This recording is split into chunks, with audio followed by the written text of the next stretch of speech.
In this video, I'm going to be demonstrating how to perform a provisional cast on with a crochet hook.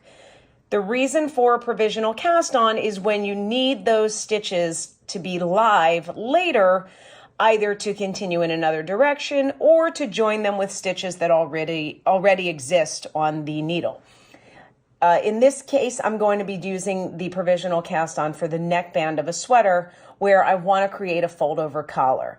So I will provisionally cast on those stitches, I'll work my collar, and then I'll unzip that provisional cast on later to join those stitches with the live stitches on the needle to create that folded over collar without having to do any kind of seaming.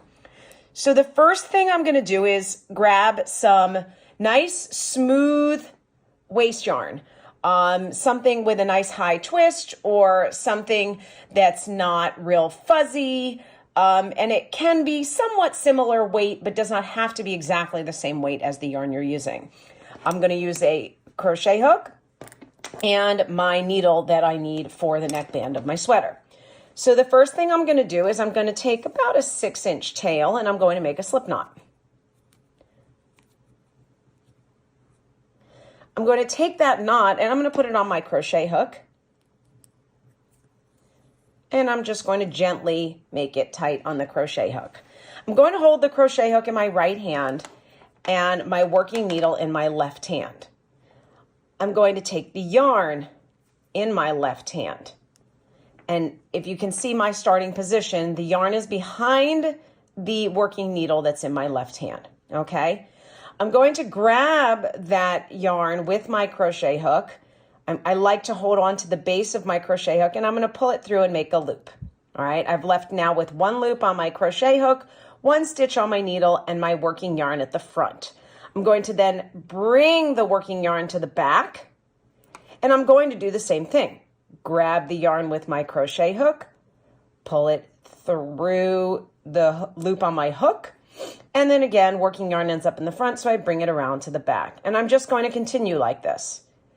Grab, through, around and back. Grab, through, around and back. And it is really clumsy at first. I definitely look smoother than I probably did when I first learned this technique. And it helps to have a little bit of familiarity with the crochet hook, right? Grab, through, and around at the back. And I'm going to do this with my required number of stitches on the needle. So once you're done with your cast on and you have that last stitch casted on, you're still going to wind up with a loop on the crochet hook, right? So what you're going to want to do is just do a few chains, right, where you go around the hook and come through that loop, maybe like 4 or so or 6. Just so you know where the end is, right? Because when you want to unzip this later, you're not going to want to have to try to figure out where you started. And you certainly don't want to pull it from the other end. So once that's done, you can snip that end, leave a little tail, and just pull that through. So you've got your end. And you're obviously not going to be in the round right now. You're going to be flat. And if you need to do something where you'll be working in the round, you'll just join your new yarn in right now. Right, so in this case, I'm going to do my ribbing. So I'm going to grab my yarn. Oops. Here it is. Loop that on.